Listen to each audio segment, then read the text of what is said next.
It's Dave. And Dan.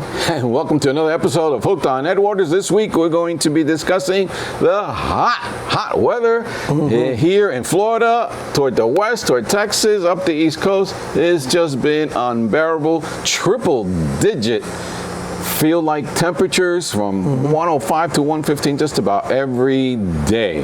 Dan, what are we going to do to fish in this type of weather? Man, Dave, it really slows the fish down quite a bit. I've got three things that I've been doing at Headwaters lately with a bonus. Yes. Coming up right after this. And one other thing is we're going to have a contest. It'll be a contest. We're going to have a drawing, and you guys are going to win some free stuff. So hang in there. We'll be right back.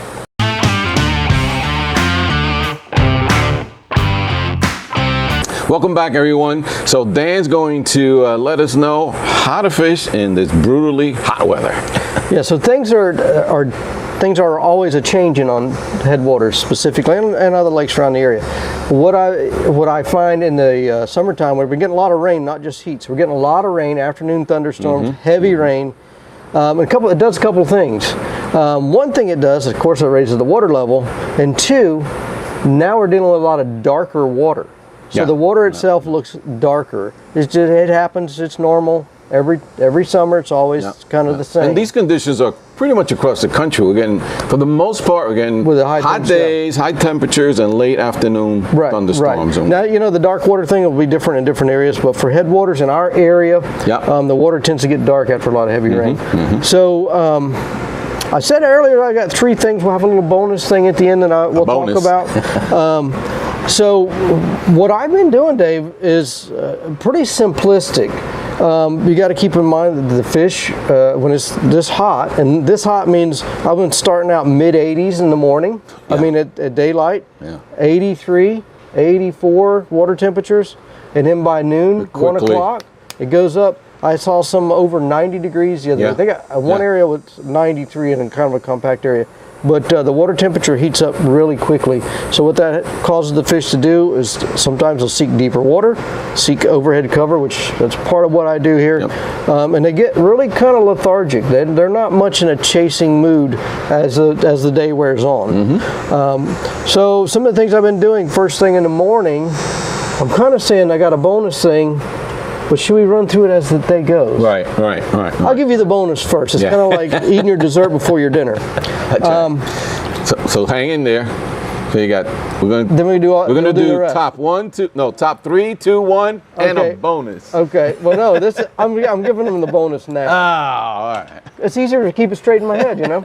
So I start out my day. I pretty much always start with the topwater, whether it be a walking bait like this, which I throw a lot of.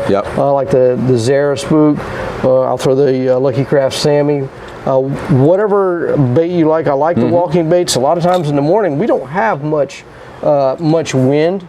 So you can throw your big popping baits and things like that. If the more wind I have, the noisier topwater baits I tend to like. Maybe but now sometimes. Are you talking about like a whopper popper or something? Yeah, you can throw a plopper. You can throw a big popper, like a pop big pop art. Or like the new Zoo Dog coming out from Snag Proof is going to be super cool.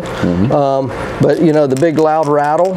I like the louder it is, the windier it is. If you have wind, I like a little louder. But sometimes you know you play with it and do different things. That I'll throw this. A popper, maybe something like a prop bait, like a devil squirts or things like that. I just kind of play the conditions. If it's slick, glassy, calm, I typically go with a little bit quieter lure. So that's your dessert before you got the bonus dinner. Before the first. I mean, that's what everybody does, right?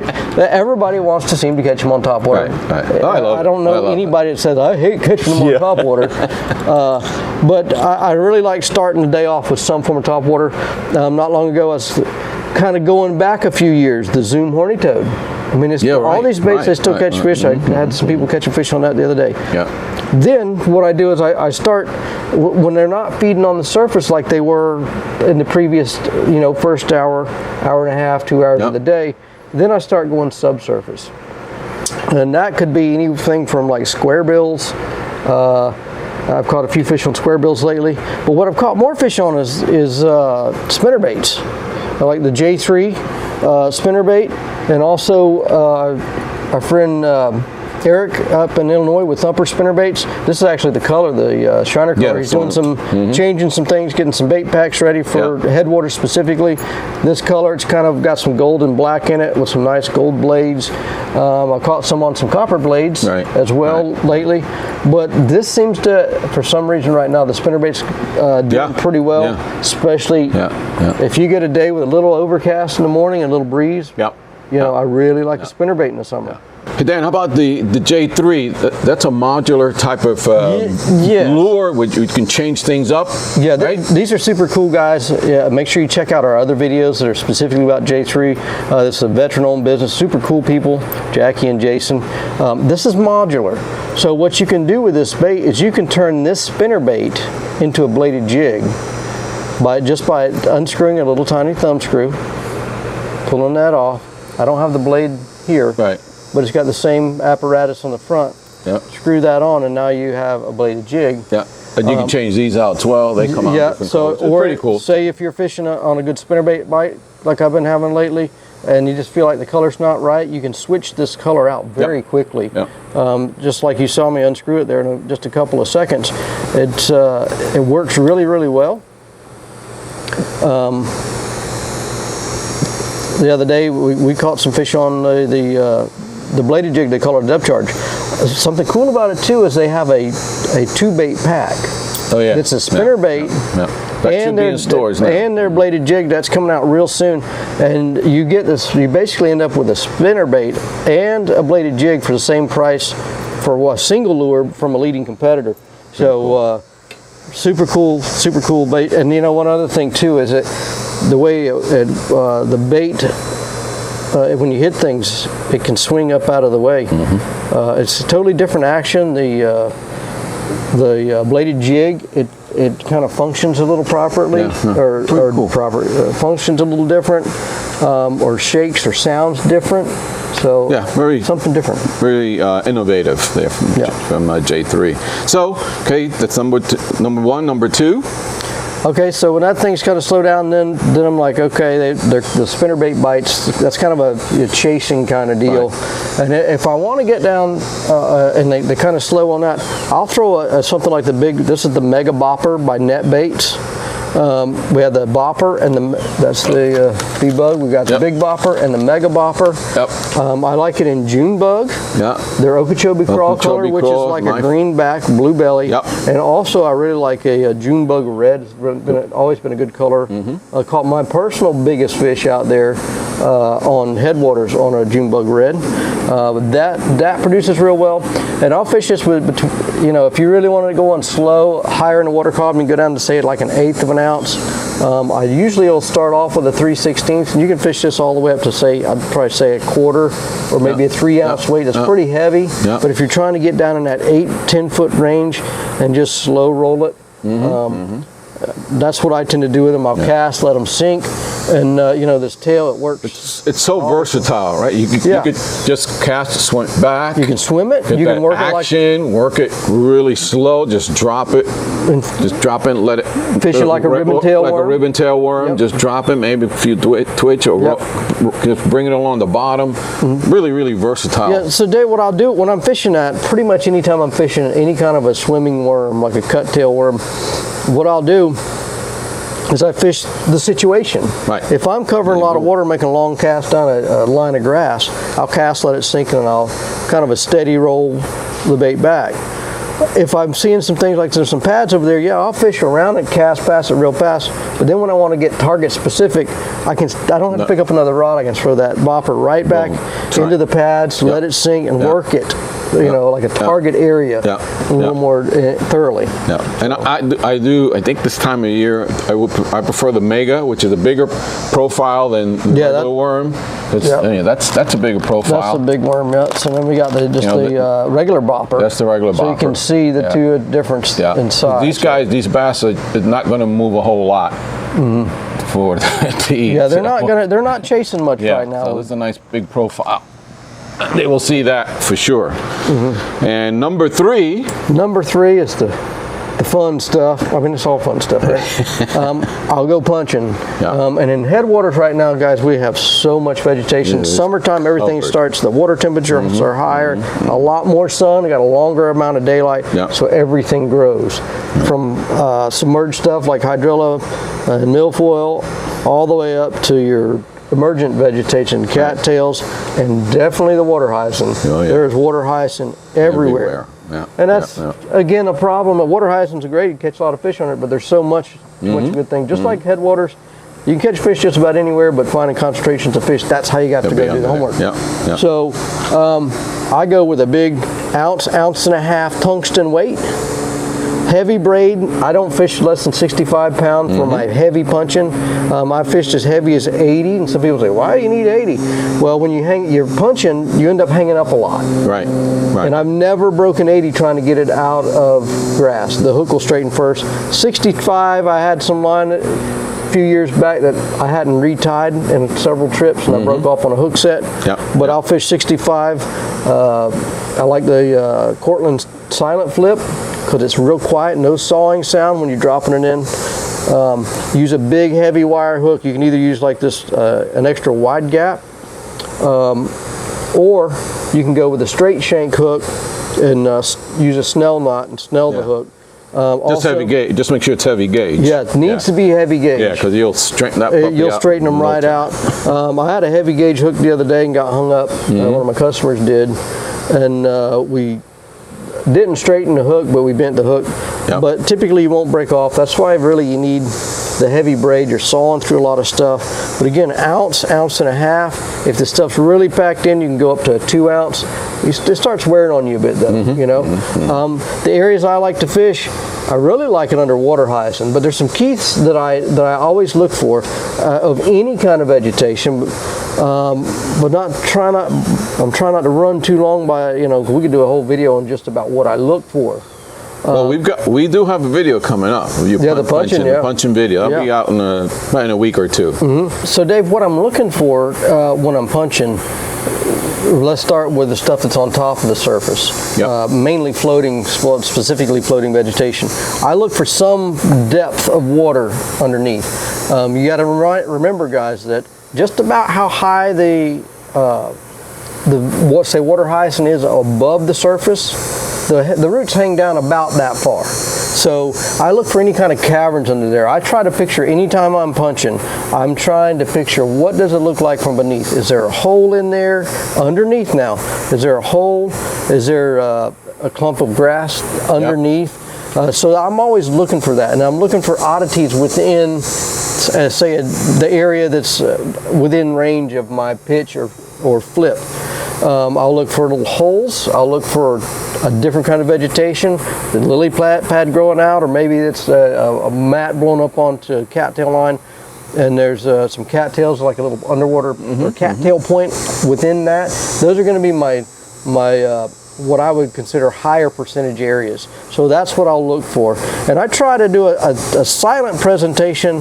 Not that you have to be silent, but if you're really banging around your baits a lot, well, let me back up. If you're working with a more silent presentation, you're not banging your baits around as much as you would just kind of pitching and letting it bang and stuff. And what happens is you end up with a hook point sticking out. Okay, and you're going to hang up a lot. That's a problem I see with several of my customers that aren't as proficient. You know, maybe they come from northern lakes where they don't do much punching. Right. So accurate presentation and quiet and more subtle. There are a few times I want it to be loud. That's typically like if I'm fishing hydrilla or something like that, I'll try to make it splash a little bit.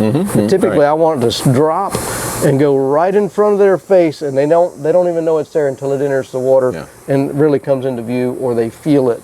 So that's kind of the main thing I'm looking for with floating vegetation. Cattails, again, look for something odd. You have a straight line, so say you're somewhere where you fish canals from a boat. You got a straight line of cattails. Look for the little points that come out. Irregularities. You know, the bass are going to hold on stuff like that. I fish all of it. Now, I don't skip from one thing that looks good just to only other stuff that looks good, because you're going to miss a lot of things in between. but really focus on that. Flip more than one time in there, you know, pitch more than one time. Hydrilla, it's very similar to what I look for in the floating vegetation.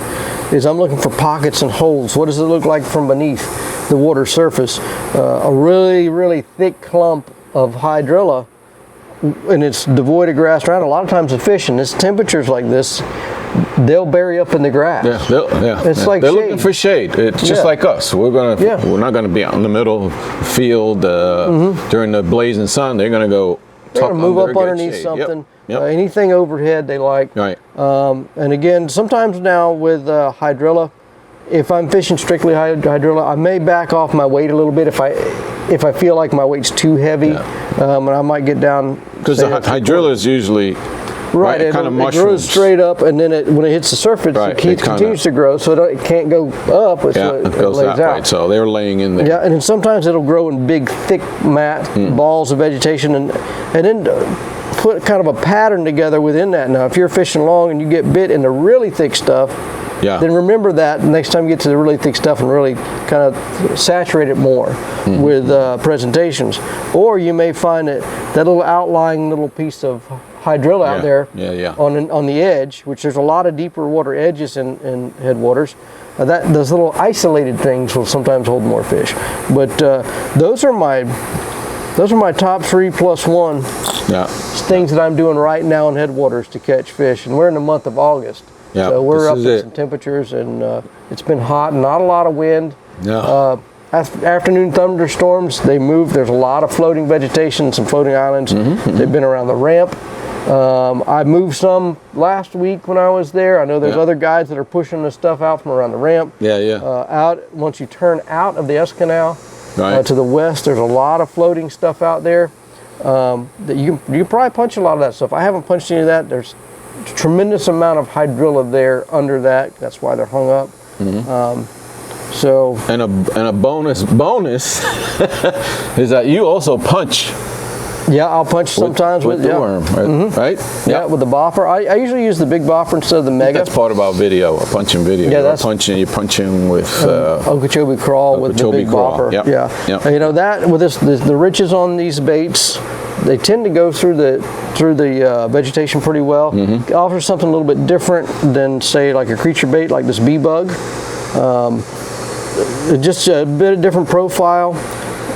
Right now, I kind of have some theories about punching that, you know, summertime you can go with some bigger baits. Wintertime you'll use I like a little bit smaller stuff. But I think it has more to do with putting it in their face. I think even more so than color. I have noticed in the past I had certain colors that, man, they would really kind of ferociously bite it. But I think it really has more to do with the presentation, putting it in their face, and making a lot of presentations and figuring out if you got to soak it longer, you know, keep it in there and yo-yoing it up and down a little more, or I typically fish faster until I feel like, you know, I need to slow down.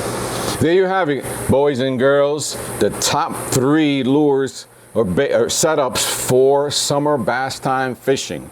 What we're going to ask you is to comment below and give us your top 3.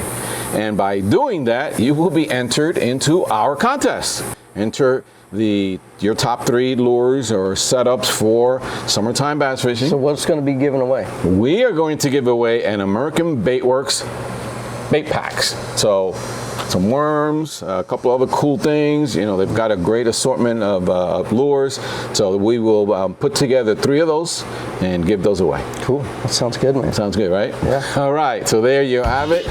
Captain Dan, thank you again for your great input. And for you guys, I want to thank you for taking time and watching. Make sure you please subscribe. Again, comment below. Don't forget the contest. We'll see you on the next one. See you guys.